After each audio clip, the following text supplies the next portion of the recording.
Boa tarde a todos, um feliz 2023 com muita saúde, muitas conquistas e realizações e muito aprendizado em Data Analytics. Aqui quem fala é Marcelo Fernandes e a partir dessa edição 01 eu volto a gravar e criar conteúdo a respeito do universo de Data Analytics em geral, né?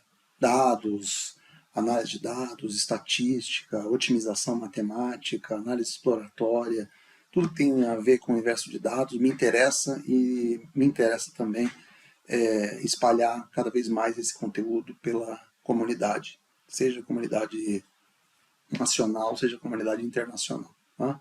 Então esse é o objetivo. E para recomeçar esse trabalho, eu falo recomeçar porque há alguns anos eu criei um canal chamado Analytics for Everyone, deixo um link aí na sequência disponível para quem quiser assinar,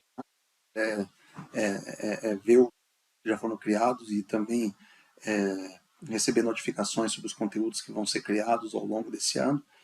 Deixo aí à disposição para que, à vontade, para que todos possam aproveitar esse conteúdo e que vai ser sempre criado aí com a melhor das intenções, tá bom? E nessa edição 01 eu vou falar um pouco sobre arquivos JSON, né? Qual a sua utilidade, como que podemos transformar esses arquivos em arquivos tabulares, em arquivos em um formato mais tabular, por exemplo, no formato data frame, que a gente usa bastante no Python, para poder fazer um melhor uso desse tipo, do tipo de informação que é armazenado nesse tipo de arquivo. Né? Então esse é o objetivo da edição número 1, referente a 3 de janeiro de 2023. Né? Qual é o propósito dessa geração de tutoriais ligados à Data Analytics? Né? Primeiro, é o interesse e a motivação pessoal e profissional pelo universo Data Analytics. Né? Segundo, é o crescimento massivo, a importância que esse tema tem tido para os processos de tomada de decisão nas empresas. Né? E terceiro, o interesse em difundir e espalhar conhecimento relevante para profissionais interessados em aprender cada vez mais sobre dados, estatística, pesquisa operacional e tomada de decisão. Né? Quem é a pessoa que está criando esse conteúdo e divulgando esses temas? Né? É esse que vos fala, Marcelo Fernandes, eu sou estatístico, formei na Universidade Federal do Paraná, fiz alguns cursos de pós-graduação, engenharia econômica, pesquisa de mercado, opinião e mídia, fiz um mestrado em administração de empresas, tenho aí mais de 23 anos de experiência em uso de analíticas e machine learning aplicados principalmente a risco de crédito, cobrança, fraude e marketing, empresas em bancos como SBC, Itaú, Santander, financeiras, empresas do segmento financeiro como Orbital, Redcar, tem empresas de software como SAS, como FICO, empresas de consultoria como Ernst Young, agências de cobrança como Pascoaloto e seguradoras como Porto Seguro, né? Além de mais de 15 anos de experiência no ensino de analítica e machine learning, de maneira geral, em curso de graduação e pós-graduação, né? Tanto na GV, Fundação Getúlio Vargas, na FIA, Fundação de Instituto de Administração, na FIAP, né? Faculdade de Informática e Administração Paulista, na São Paulo, entre outras instituições. Né? Atualmente, estou na minha segunda passagem pela FICO, né? Fair Isaac Corporation, onde trabalho como especialista em analítica e otimização aí por toda a América Latina. Né? Aqui meu link no LinkedIn, né? meu link para conectar meu perfil no LinkedIn. Aqui o canal do YouTube que eu comentei, que ele já estava há algum tempo inativo, e aí com essa iniciativa eu volto a reativar esse canal, que era uma coisa que eu queria ter feito em 2022, mas não foi possível. E esse é meu e-mail para quem quiser entrar em contato também, então fiquem muito à vontade para consumir esse conteúdo, ok? O que é um arquivo JSON? Antes de mais nada, vem uma piadinha, né? Alguma relação com o personagem do Jason no Sexta-feira 13? Apesar da similaridade, da semelhança do nome do Jason e do nome do arquivo, a resposta é não, né? Sendo assim, o que um arquivo JSON significa, representa e qual a sua utilidade, né? O arquivo JSON, a sigla JSON vem de JavaScript Object Notation. Na verdade, é um formato de troca de arquivos, né? Entre diferentes ambientes de dados, seja aplicações web, servidores, etc., por meio de APIs REST, entre outras, né? Esse formato ele foi criado em 2001, meados de 2001, por um sujeito chamado Douglas Crockford. Inclusive, ele ainda até tem uma página chamada json.org que ele traz mais informações e especificidades sobre esse formato de arquivo, né? Esse formato de arquivo ele é meio que uma alternativa a outros arquivos como o XML, né? Extensible Markup Language, que são muito mais complexos, uma estrutura mais robusta, intrincada, né? E acaba tornando esse processo mais complicado. Então, os arquivos JSON se tornaram muito populares justamente por conta disso, né? Além de também de serem agnósticos, né? Então, podendo ser utilizados dentro de qualquer linguagem de programação, né? O formato JSON ganhou muito popularidade por conta das aplicações web, né? Por conta dessa grande capacidade que ele tem de transmitir um volume considerável de informações entre dois ambientes, né? Cliente e servidor, por exemplo, usando uma quantidade menor de caracteres, né? Os dados contidos num arquivo JSON eles devem ser estruturados por meio de uma coleção de pares com o conceito de chave-valor. A gente vai deixar isso bem claro nas práticas que eu vou mostrar através de notebooks Jupyter, né? Em que a gente vai importar arquivos JSON e transformar isso em data frame, né? E vice-versa. Aqui só um exemplo, dois exemplos de arquivos JSON, né? Percebe? Ó? No exemplo 1 eu tenho duas chaves que são cidade e país, e tem os valores correspondentes a essas chaves, que são Santo André e Brasil, né? Santo André, o valor correspondente à chave cidade, e Brasil, o valor correspondente à chave país. Aqui um exemplo um pouquinho mais amplo, mas igualmente simples, né?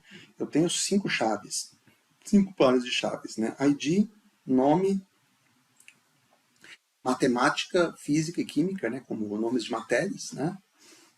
E tenho os respectivos valores dessas chaves, né?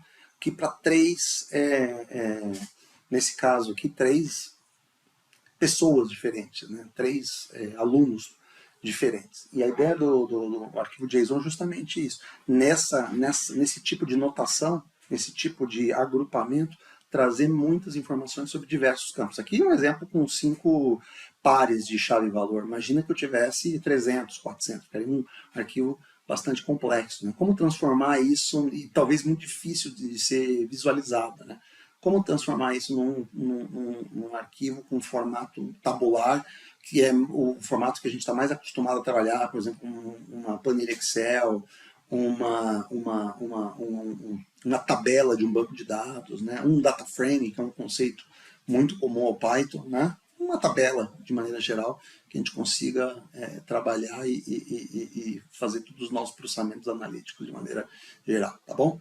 Então, aqui uma parte só mais conceitual, e agora eu vou mostrar um pouco como é que isso funciona dentro dos notebooks Jupyter. Tá? No Jupyter, basicamente, uma forma só de você mostrar um pouco da codificação de linguagens de data science e machine learning, como Python, né, R, etc.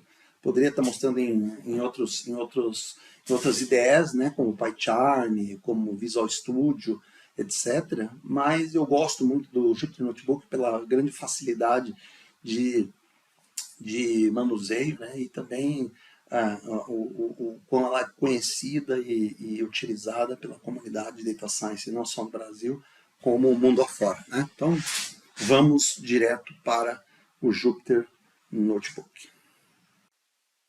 Então, olha só, indo para a parte prática aqui agora, nós estamos aqui num Jupyter Notebook, que é uma das IDEs mais utilizadas aí do mundo para trabalhos de ciência de dados, estatística, analítica de maneira geral, né? com o crescimento da ciência de dados, algumas IDEs se popularizaram bastante, né? Entre elas o Jupyter Notebook, o Spider, o próprio Spider do Python, o PyCharm, o Visual Studio Code, a própria interface do RStudio também para rodar programas em R, e o próprio Zeppelin Notebook também é uma interface interessante para rodar scripts em linguagens de programação, principalmente como Python e Scala, entre outras, né?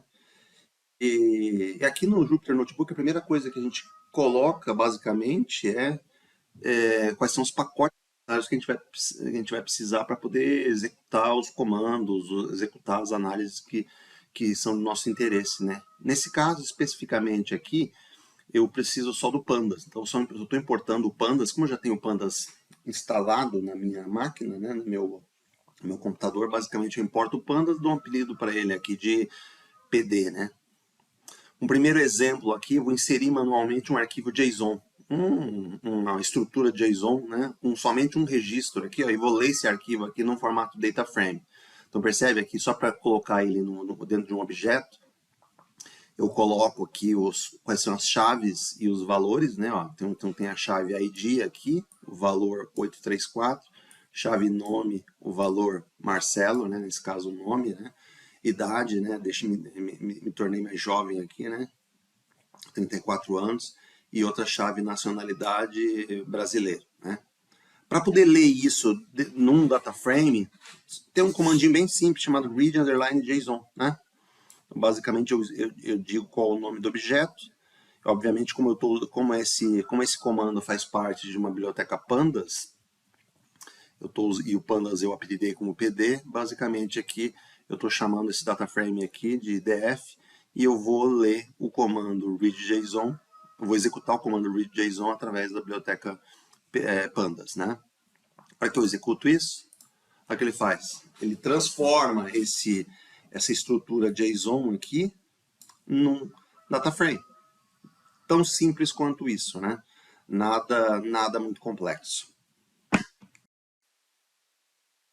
Já nesse exemplo 1 aqui, ó, eu vou continuar inserindo manualmente um arquivo JSON, só que agora com uma estrutura um pouquinho maior, né? Com 4 registros aqui, ó, que cada registro tem 4 chaves distintas, né? ID, nome, idade e peso. E para cada uma das chaves, eu tenho os respectivos valores, né? Então, para esse primeiro registro aqui, a chave ID tem o valor 1, a chave nome tem o valor Alcides, a chave idade tem o valor 21 e a chave peso tem o valor 77. E a mesma coisa para os registros subsequentes, né? Aí que eu executo isso aqui, o que acontece? E, obviamente, executo isso, aqui ele vai salvar esse JSON dentro do objeto dados JSON, né? Basicamente. Não vai trazer nenhum retorno específico aqui, porque eu não pedi para exibir esse objeto específico. Agora ele vai, usando o comando read_JSON da biblioteca Pandas, ele vai salvar isso dentro de um data frame. Tá aqui, bonitinho, né? Você vê aqui, basicamente, eu tenho as colunas ID, nome, idade e peso. Aí eu poderia fazer qualquer operação aqui com esse data frame de maneira mais convencional, né? Aí, um outro exemplo, agora na sequência, eu quero importar um arquivo externo no formato JSON, um arquivo chamado exemplo2. Por exemplo, onde é que está esse arquivo aqui? Se eu olhar esse arquivo aqui, ó, tem aquele que está aqui, ó, exemplo2.json. Se eu abrir ele com o Notepad, está aqui esse arquivo, uma estrutura bem simples, quase que igual à estrutura do objeto anterior que eu inseri manualmente, né? Só que aqui agora eu tenho outras chaves, ID, nome e notas em algumas disciplinas, matemática, física e química, né? Quero importar isso aqui para dentro de um data frame Pandas, né? A mesma forma, o mesmo comando, ó, read_JSON. Simplesmente coloco o nome do arquivo, né? Como esse arquivo está dentro do diretório em que eu tenho o meu notebook Jupyter, eu não preciso colocar nenhum endereço aqui, né? Se ele tivesse em algum diretório externo, em alguma outra pasta, eu precisaria apontar para o endereço dessa pasta, né? A hora que eu trago aqui esse arquivo, ele importa para mim aqui de novo no frame pandas esse formato, esse arquivo exemplo 2 que a gente trouxe, né? Uma outra forma também, usando o mesmo arquivo, usando o mesmo comando read.json, eu posso importar um arquivo que está armazenado dentro de uma URL, né? Dentro de um endereço. Então, tem esse arquivo iris.json aqui, ó, que ele está dentro desse endereço aqui, né? Ó, https, raw, github, user content, ó, aqui, etc, né? A hora que eu importo isso, salvo isso dentro de um objeto iris.data, como é um objeto como é um arquivo JSON que tem muitos registros, eu peço ele trazer só os primeiros 6 primeiros registros desse conteúdo, né? A hora que eu executo aqui, ó, aí, traz aqui para mim da mesma forma, né? Traz exatamente o conteúdo daquele arquivo iris.json todo mundo que trabalha com ciência de dados, que está começando na área, já deve ter se deparado, né? Que é o arquivo das flores lá, né? Agora, se eu quisesse importar esse arquivo manualmente, é de novo a mesma coisa, né? O arquivo iris.json, inclusive, está aqui, né? Ó, se eu quiser abrir a estrutura dele está aqui, ó. Percebe? Que dessa forma aqui fica um pouco difícil para importar diretamente se eu quisesse ler isso com um arquivo TXT. Não dá, né? Ele não vai entender exatamente o formato desse arquivo, ele vai trazer algumas mensagens de erros. Já quando eu trago isso como uma conversão de um arquivo JSON para um data frame, através do arquivo read.json, ele já traz para mim bonitinho o arquivo iris.json já no formato data frame, 150 linhas e 5 colunas. Maneira bem simples, né? Agora imagina que eu quisesse fazer o caminho contrário. Eu tenho um data frame e quero exportar isso para um formato JSON. Então imagina aqui, ó, eu vou trazer para dentro aqui do Jupyter Notebook um arquivo chamado cidades, um arquivo bem pequenininho, só com população e estado de 4 cidades brasileiras, né? Aqui, então eu tenho as cidades de Porto Alegre, Curitiba, São Paulo e Rio de Janeiro, as respectivas siglas de cada estado e a população de cada cidade, né? Eu vou converter esse data frame aqui para um arquivo JSON. Então, ó, tá aí e surge um outro comandinho chamado o nome do objeto, né? to_JSON. E aí eu digo como é que eu quero que esse arquivo JSON seja organizado. Se eu quero que ele seja organizado por registros, ou seja, por linhas, ou por colunas. Então, se eu coloco o records aqui, ele vai salvar esse arquivo JSON na ordem dos registros. Então, primeiro as informações de Porto Alegre, depois de Curitiba, depois de São Paulo, depois do Rio de Janeiro. Se eu coloco isso como columns, ele vai salvar primeiro as informações da coluna cidade, depois da coluna estado, a coluna população e assim por diante, né? Então, olha só que interessante. A hora que eu salvo isso aqui, ó, olha só. A hora que eu executo isso aqui, olha o que ele traz para mim aqui, ó. Perceba do jeito que eu falei, né? Ó. Primeiro ele vai trazer todos os dados referentes à a linha Porto Alegre. Ó, todos os dados, tanto de estado, como de cidade, como de população. Na sequência ele já vai trazer de Curitiba, na sequência ele vai trazer de São Paulo, e por fim ele termina com a linha do Rio de Janeiro. Se eu tivesse invertido aqui, tivesse colocado columns, olha o que ele faz.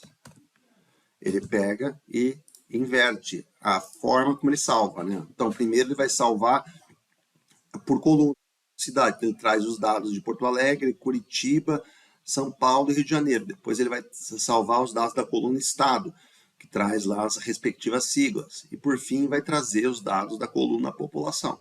É só a forma esse parâmetro oriente, é só a forma como o dado vai ser salvo nessa estrutura de arquivo JSON.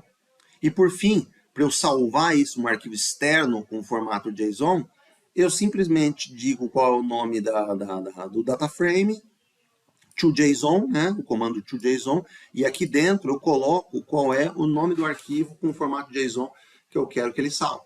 Eu exportar esse data frame para um arquivo JSON. Eu vou salvar isso aqui, ó. E olha só, eu vou dar uma olhada lá no arquivo cidades.json, que ele acabou de salvar, né? Aqui os cidades.json. Vou abrir aqui com o Notepad. Pode ver que ele salvou aqui já o formato da estrutura do arquivo JSON. Aqui está organizado por registros, tá vendo aqui? Ó? Aqui, cidade, Porto Alegre, estado, população, ó, e depois vai para o registro Curitiba, né? Ó, traz lá a estrutura do arquivo JSON associado ao arquivo à cidade de Curitiba, depois os mesmos dados para a cidade de São Paulo, e por fim, os dados da linha do registro associado ao Rio de Janeiro. Né?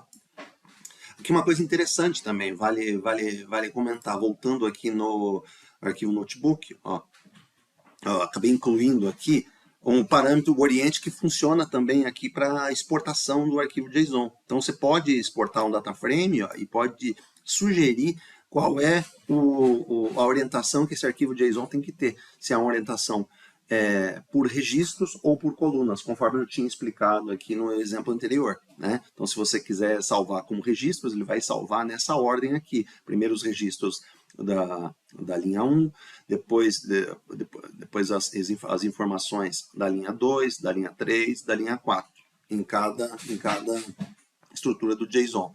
Se você colocar aqui orientação por coluna, ele vai salvar primeiro os dados da coluna relacionada à cidade, depois os dados da coluna relacionada a estado, depois população, tá bom? Então, basicamente isso, espero que tenham gostado aí, espero que esse tipo de conhecimento seja útil para entender melhor como é que um arquivo JSON funciona e como trabalhar isso em notebook, seja Jupyter, seja de qualquer outra natureza, tá bom? Um abraço, bom dia, tchau, tchau.